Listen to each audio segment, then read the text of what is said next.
game dev can ever plan for how people are going to play their game. Like, you can make a comprehensive tutorial or write out clear instructions, but once your game is out, you won't be looking over the player's shoulder, making sure they do everything as intended. The game is going to take on a life of its own. Most players will follow the path of least resistance that you carved out for them over years of playtesting and development, but not everyone will. I ran into this recently while working on my first game, Hatching Home. It's this little 2D platformer where you play as a little guy who hatches from an egg, and then you have to make this big, long, dangerous journey back to the mountain that your, species or whatever calls home. One of the levels has you jumping from tree to tree in the swamp, and when the player needs to change elevation, I designed all of these little switchbacks so that you can always see where you're going and you're never too far away from a safe zone. But when I had two of my friends playtest this, they didn't use the switchbacks, like at all. They would get to the spot where you were supposed to, and then they would just jump as far as they could out into the void. Separately, they weren't doing this at the same time. These were two separate playtesters doing the same thing, ignoring the path that I had carved for them and choosing to find their own way. Once I felt like I was kind of sure they weren't going to figure it out, I made a little note to make it more obvious where the player was supposed to go during that part of the level, and I informed them of the switchback that they were missing. Neither of them cared. They kept trying to do this jump, to make this skip that they thought they'd found work, to send themselves into the void until they found somewhere safe. They knew that there was a safe, easy, intended route for them to take, and they chose to make their own challenge instead. As a developer, you can't plan for every contingency, and I don't think that you should. You can guide your player toward the intended solution with a light hand, but if they make the decision to turn around and sprint in the opposite direction, I think you gotta let them. Like, have you seen this guy, Juve? There is no world where Bethesda intended for their games to be played with one single inventory slot, or using nothing but items that are green. But he is doing it anyway, and he's making some of my favorite content on YouTube. I love seeing the stupid challenges and achievements that you can get when you play a game wrong. Or take Nuzlocking. When you Nuzlocke a Pokemon game, you are deliberately shunting... Is that a word? Shunting? You are deliberately shunting massive amounts of the game's content, especially when you play with a hardcore rule set. There are no mechanics in the game that enforce a hardcore level cap or not using items in battle or permadeath. In fact, the game deliberately pushes you in the opposite direction. It wants you to catch every Pokemon possible to fill out your Pokédex. It wants you to use X items and revives and potions. And by choosing not to, you are actively playing the game in a way that the developers didn't intend. And I love it so much. So this week, I did a Nuzlocke, hoping to learn something about why I love playing games in ways that the developers didn't intend, and hoping to learn something about making my own games along the way. And I hope you will come on that journey with me. If you've never seen a Nuzlocke before, these are the rules that I am going to be working with. Rule number 1, you may only catch the first Pokemon that you encounter on a given route, with the species clause. So, like, if I've already caught a Zubat, and then I run into another Zubat later, I don't have to catch that same Zubat. Rule number 2, if a Pokemon faints in battle, it is dead, and you have to, like, perma-box it. So, you can't use them anymore. Rule number 3, no using items in battle. So, like, if somebody gets low and you swap them out, you can't then use your turn to give them a potion and get them back in the fight. It also means, like, no X items, things like that. But you are allowed to use held items. So, like, I can still give my Pokemon a wide lens so that he doesn't miss all of his attacks all the time. Rule number 4 is I will be playing with level caps. So if I like go into a gym and that trainer's highest level Pokemon is level 30, none of mine are allowed to be over level 30. And if a Pokemon levels over that, they have to be benched until the next gym leader's level cap allows them to join the team again. Rule number 5. I'm going to be leveling up my Mons with rare candies instead of grinding, because I don't hate myself. Don't ask my therapist. Alright, so let's get started. Pokemon Heart Gold was my absolute favorite game on my DS while I was growing up.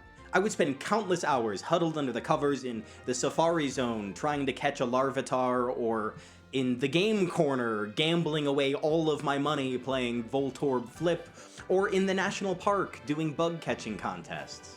I loved the dual regions of Johto and Kanto, the gorgeous pixel art, and the incredible music. The one thing that I hated was Meganium. I don't like him because of the way that he looks. I don't know that I should say that. Here's my starter tier list. So it's not like a grass-type hatred. You know, I love Torterra. Big Torterra stan. Typhlosion, my number 1 boy, all the way up top. Feraligatr, he's fine. I don't mind Feraligatr. I don't think there's anything special about him. I really don't like the humanoid Pokemon. Not for me. A huge part of Nuzlocking is not being able to pick out all of your encounters. Relying on the game's randomization to pick the tools that you get to solve the problems of the game with. And so, I decided to roll a die to pick my starter instead of just picking who I wanted to use. A 1 or a 2 was going to be Typhlosion, a 3 or a 4 was going to be Feraligatr, and a 5 or a 6 was going to be Meganium. So, with those numbers selected, I rolled the dice, and 5! Yeah, I was really not pumped. But with my starter selected, I named him after one of my least favorite Shakespeare characters of all time, Ariel, and we were off. We ran the errand for Professor Elm, got a Pokédex from Professor Oak, and on our way back to the lab, we were jumped by some asshole, and Ariel immediately showed me why I was correct to have zero faith in him. When faced with the superior starter, he got his defense dropped twice and then crit by a tackle. Another tackle from Ariel didn't look like it was going to be enough to get the kill, but we went for it anyway, and with his back up against the wall, Ariel pulled through. He got a crit of his own, winning the first rival battle of the game. Good work, kid. We made it back to Elm's lab, only to be accosted by some cop. And that red-haired kid might have been an asshole, but I'm ACAB to my core, so didn't give him up. Lyra gave us Pokeballs, and it was time to build out our team. We caught a Rattata named Viola, a Geodude named Laertes, and a Caterpie... Oh, what's that? The Caterpie broke out of 3 Pokeballs in a row and got away. Awesome. Yeah, no, that's super cool. I feel really great about my reputation as a gamer. We added a Pidgey named Hortensio and a Zubat named Hermia to the roster as we made our way toward Violet City and the first gym leader of the game, Faulkner. I leveled the team and it was time for our first real challenge. Or not. Laertes threw 3 rocks and the fight was over, with only a little help from Hermia to shake off an accuracy drop. Also, like, at the end of this, Faulkner cries out about his dad's bird Pokemon? Is he, like, just filling in at the gym, or is he a Nepo baby? I don't think I ever caught this as a kid. Professor Elm gave us an egg, so I did the only logical thing and sprinted laps around town until it cracked open.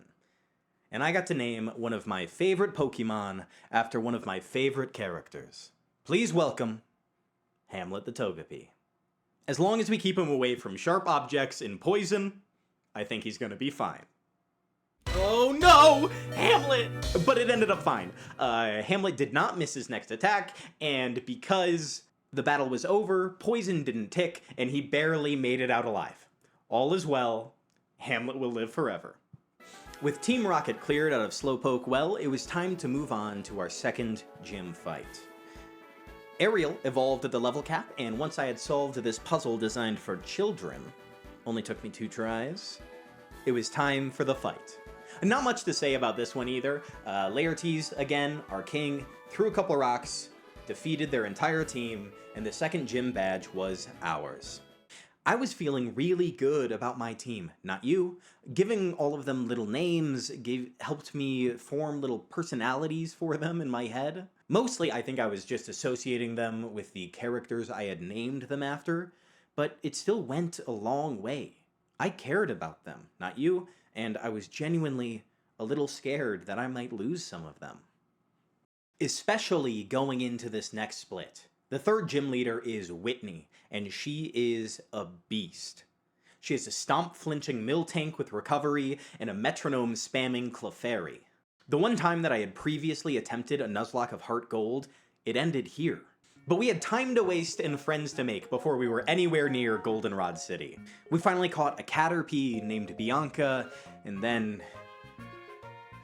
a Drowsy named Petruchio. Freak. Finally, we strolled our way into Goldenrod City, the metropolitan hub of the Johto region. I guess we really didn't have that much time. I leveled up my team, and it was time to face my fears. As her sprite appeared, I flashed back to my childhood bedroom, curled under the covers, watching teammate after teammate faint. Surely, me, now, as an adult, wasn't about to let that same thing happen again. Right? Her Clefairy came out first, and I led with Old Reliable, Laertes. He resisted most of the moves that Miltank and Clefairy had, barring any wild pulls from Metronome, and with any luck, it could set up a few defense and speed buffs and solo this whole fight. A foolproof strategy. It's too bad I still managed to mess it up. I got greedy with the buffs I went for and let Laertes take way too much damage against Clefairy. So by the time Clefairy went down and Miltank came in, he only had 20 health left. I was worried that if a Stomp crit even resisted, it would just kill him outright. These are the moments that I think make a challenge run really shine. If this were a regular playthrough of Pokemon, then the choice would be easy. You leave him in, you risk it, you roll the dice. Because even if you're wrong and he dies, it doesn't really matter. The other 5 Pokemon on your bench are going to be able to pick up that slack and slowly whittle down whatever's left until you win. You don't really have anything to lose. But here, if I'm wrong, if I play this wrong, then Laertes is dead, and it's gonna be my fault. This Pokemon, this friend, who single-handedly defeated the first 2 gyms, he matters to me. But I decide it's worth the risk. I leave him in, I go for an attack, and Miltank goes for an attract. Laertes lives, but his magnitude 9 wasn't nearly enough damage, and now, with the attract, his odds of surviving are even worse. So I make the choice to switch him out. I bring in Viola on a milk drink, but Miltank outspeeds and gets a nasty stomp on the next turn. Looking at my team, I know that I need a safe switch, and unfortunately, that means letting Viola go down. The first death is never easy. I just hope that it means the rest of our team will be able to make it out of this fight alive. Things are starting to look really bad. I bring Laertes back in, and he tanks a stomp, but then he flinches. And it looks like he would have been okay even if he got crit. Sorry, Viola. Laertes gets a big crit of his own on a magnitude 7, bringing Miltank low. It's starting to look like we might be able to make it out of this without any more deaths. I bank on Miltank being low enough that Whitney will heal with a potion and go for another magnitude. I turn out to be right and roll an 8, but it doesn't do enough damage that I'm confident the rest of my team will be able to pull through.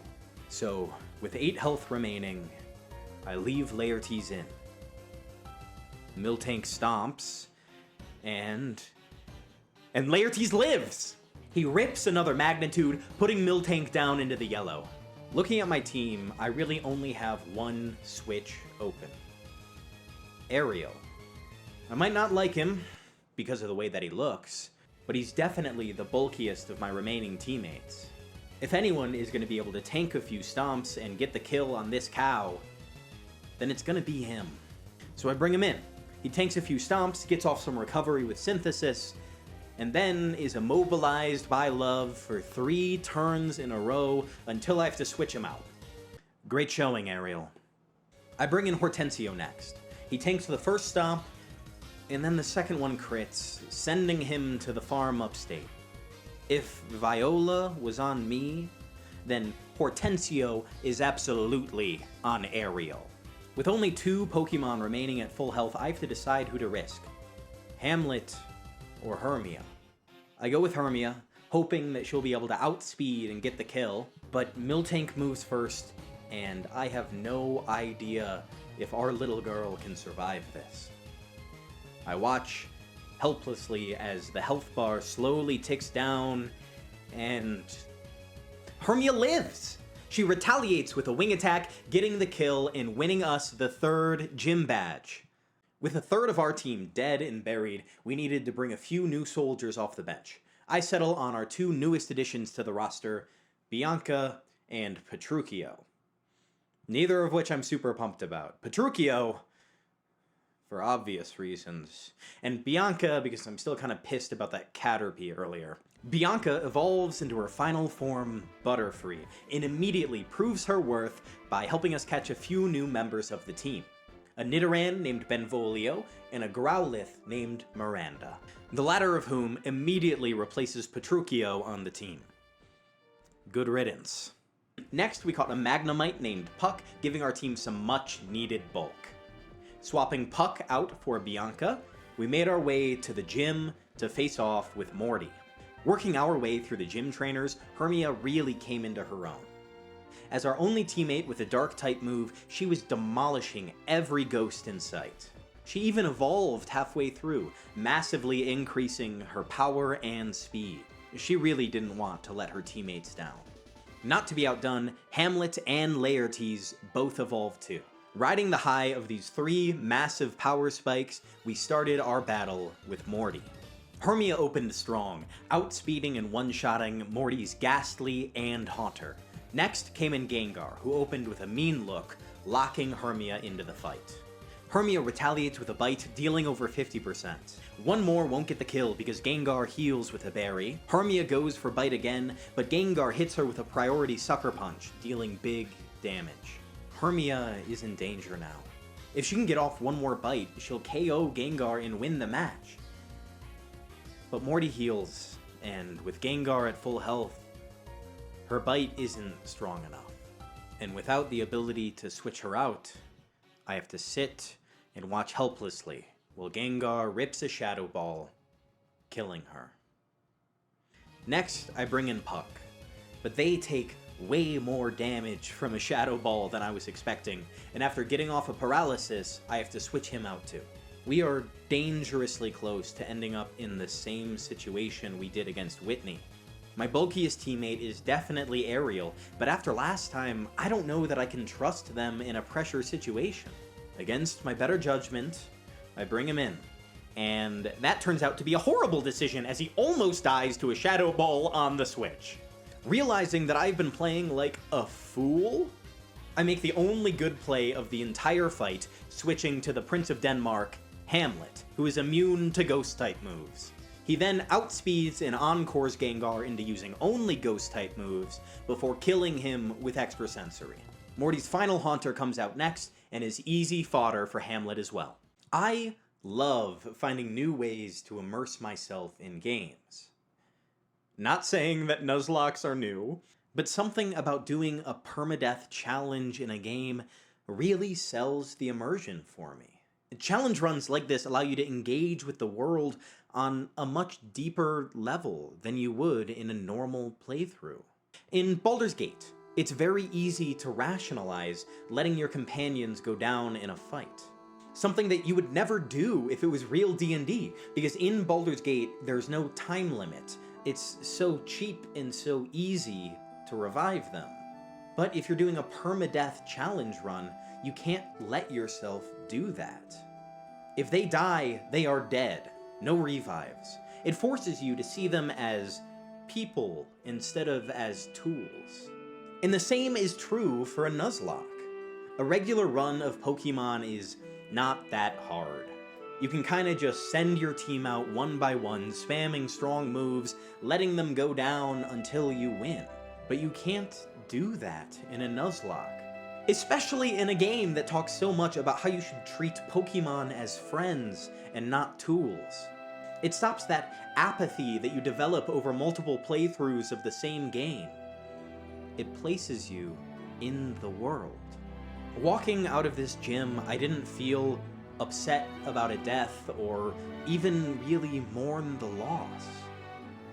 I felt proud of Hermia.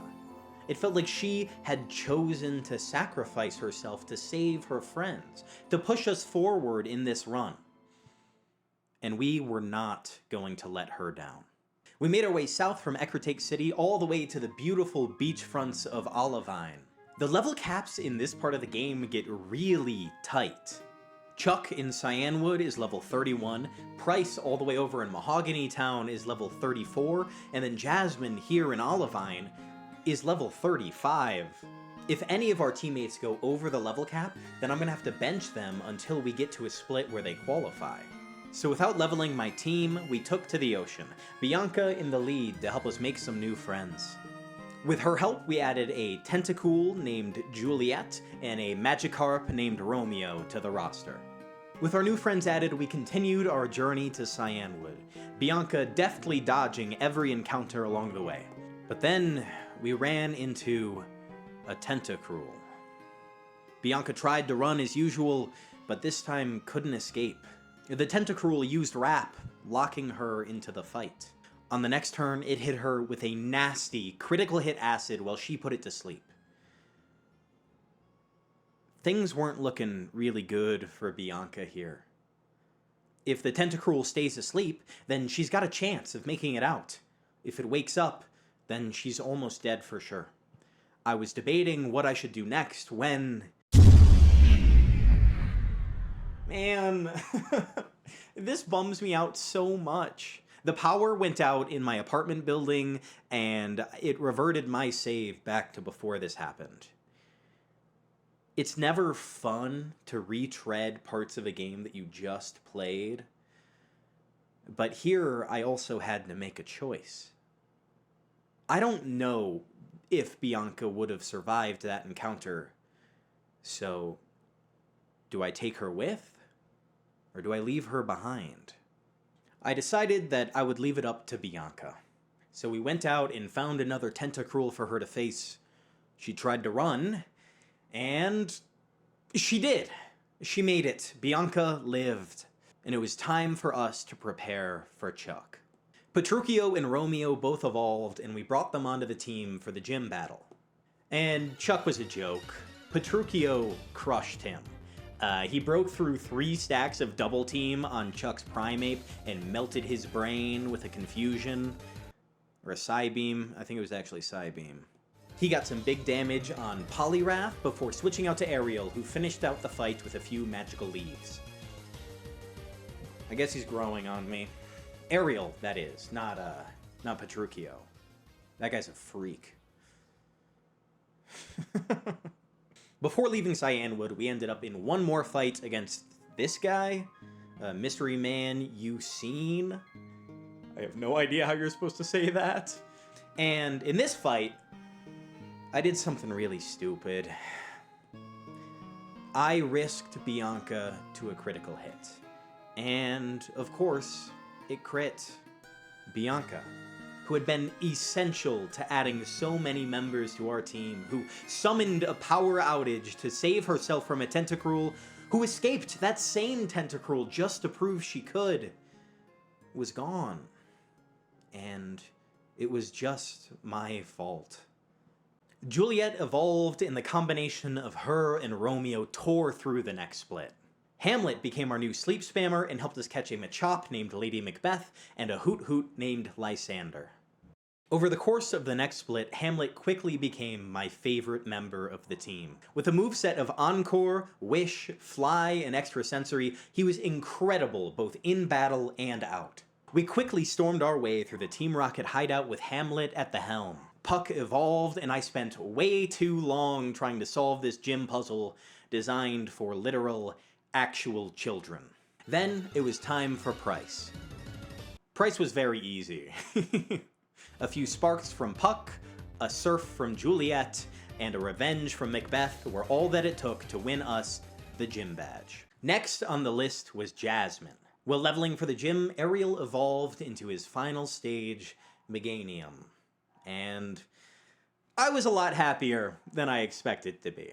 Despite his massive blunders in the early game, he'd been really solid over the last 2 splits, and he was growing on me. I was happy to have him on the team. Jasmin was taken down by 2 of our mainstays.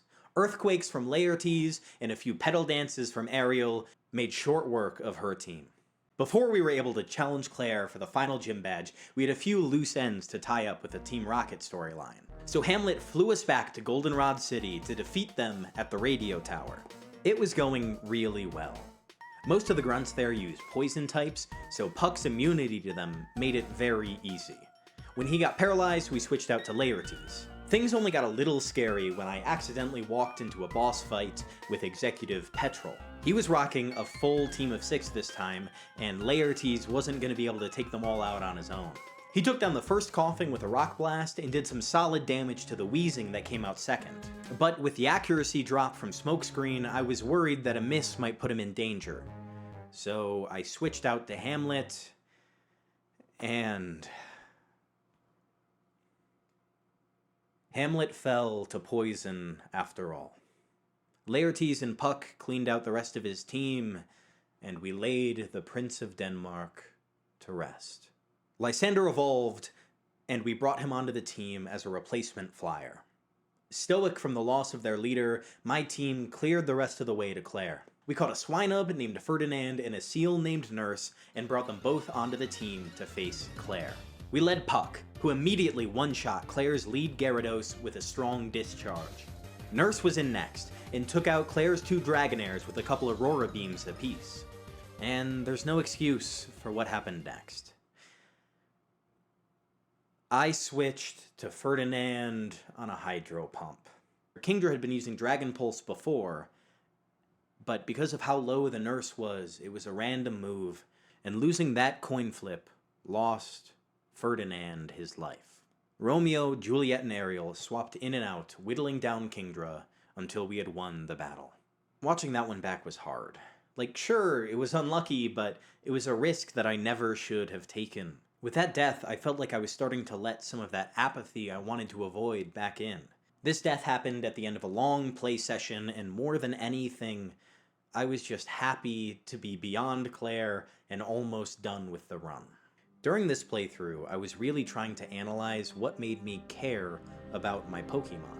A huge part of it was definitely the time I spent with them. The ones who had been on the team the longest were the ones I cared about the most, but that would also mean it was just about how useful they were. Like, I wouldn't have brought a Pokémon onto the team if they weren't going to be useful. I think what ended up being the biggest part of it were the stories that they were telling. Bianca the Butterfree wasn't incredible. She didn't even spend that much time on the team, but the story she told me, from me failing to catch a Caterpie to her life being saved by a power outage, that story was special. That made me care. Walking up the steps of the Indigo Plateau, I didn't really know what to expect. I'd looked up what level cap I should be at, but I wasn't using any documentation for the run. I remembered a few things from when I played it as a kid, like the types of each of the members or a few moves on specific Pokemon, but overall I was playing blind. Ariel, Laertes, Puck, Petruchio, Romeo, and Juliet. That was my team. and we were going to win this now or die trying. The first member, Will, went down easy. I led Laertes into his Xatu and took the kill with a Rock Blast. Slowbro came in next, so we switched to Aerial on a Water Pulse and got the kill with a Magical Leaf. Petruchio dealt with Jinx, and Romeo came in to deal with Will's final Xatu and Executor. Up next was Koga. All I really remembered about him was that he had a minimizing muck that was really annoying. I led Laertes again, planning to Earthquake our way through his team. Koga led an Ariados. Our first Earthquake did big damage, and the Ariados only responded with a Spider Web, locking Laertes in. Thinking that Laertes was now in the fight for the long haul, I went for a Defense Curl, hoping to help him last a little longer. But then, the Ariados went for a Giga Drain, a 4 times effective special Grass-type recovery move. Somehow, Laertes manages to survive it, but now he's locked in and on low health. His odds of making it out of this are not great. I opt to go for a Rock Blast, hoping that it has a better chance of KOing the Ariados than another Earthquake would. But Laertes misses, sealing his own fate. The rest of Koga's team goes down to a combination of Petruchio, Puck, and Romeo. The loss of Laertes was devastating. He joined our team as our 3rd encounter. He stayed on that team all the way through to the Elite Four. He'd soloed gym battles and barely dodged death multiple times. And he should have lived here too. If I had just clicked Earthquake again, the Ariados would have died, and he would be alive. But I didn't. And now he isn't. The 3rd member of the Elite Four is Bruno. Petruchio leads and gets the quick kill on Hitmontop. Then it's a hot swap out to Aerial for an easy kill on Onyx. Hitmonlee comes out next, and worrying about coverage moves, I switch to Juliet. She whittles him down until we have to swap to Petruchio for the kill. But he misses out on it, and we have to swap again to Romeo. Hoping that I can set up a sweep, I go for Dragon Dance, increasing my speed and attack. But Hitmonlee hits me with a Swagger in return, upping my attack again, but also confusing me. I risk it, and Romeo hits through confusion, getting the kill. Hitmonchan comes in next. I'm confident that Romeo will get the kill if he hits, but it's just a coin flip. If he hits himself in confusion, then Hitmonchan will almost certainly kill him in return. If I switch, then Romeo loses all the stat buffs that we set up, and the rest of this battle becomes just that much harder. I decide to switch, but Hitmonchan has so much coverage that there really isn't anyone I can leave in safely for more than one turn. I swap between Romeo and Aerial for a few turns, stacking Intimidate attack drops, hoping to get us into a place where we don't have to worry about super effective moves. With Hitmonchan at -3 attack, he won't be killing anyone unless he crits, which he immediately does on a Fire Punch into Puck. With Puck down, our chances aren't looking good at getting out of this battle at all. I bring in Juliet next, who, with some lucky paralysis turns, manages to get the kill with 2 Surfs. Bruno's final Pokemon is his no-guard Machamp. He almost kills Aerial on the switch, but Aerial outspeeds to get off a Synthesis, restoring his health. It isn't enough, though, and another critical hit takes him out. Petruchio manages to confuse the Machamp, but goes down before he can do any meaningful damage. With just Romeo and Juliet remaining, I have to decide which of the lovers I'm gonna risk. Juliet comes in, and Machamp snaps out of confusion, killing her with a cross chop. And then Romeo, having found his lover dead, accepts his own fate, ending our run in Heart Gold. I don't know that I've ever been hurt by deaths in a video game as badly as I was by this, even in other permadeath challenges that I've done. And I think that so much of that comes down to the randomness that you get in a game like Pokemon.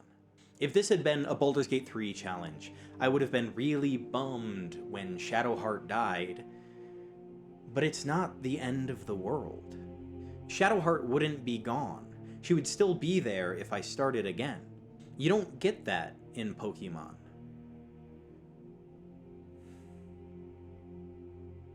I could start again with another Chikorita or catch another Geodude, but it wouldn't be the same. It wouldn't be the same Chikorita who dropped the ball against Whitney and got his teammate killed, and it wouldn't be the same Geodude who carried us through the first 2 gyms. It wouldn't be Ariel, and it wouldn't be Laertes. Characters with set names and voice lines, with canon stories. You interact with them and conceptualize them in a completely different way. In some ways, they feel less real because of how well defined they are. They become predictable. I think that that's part of what I loved about Arc. The creatures that you encounter in Tame don't have these set stories. You aren't following a path, and they don't have a personality.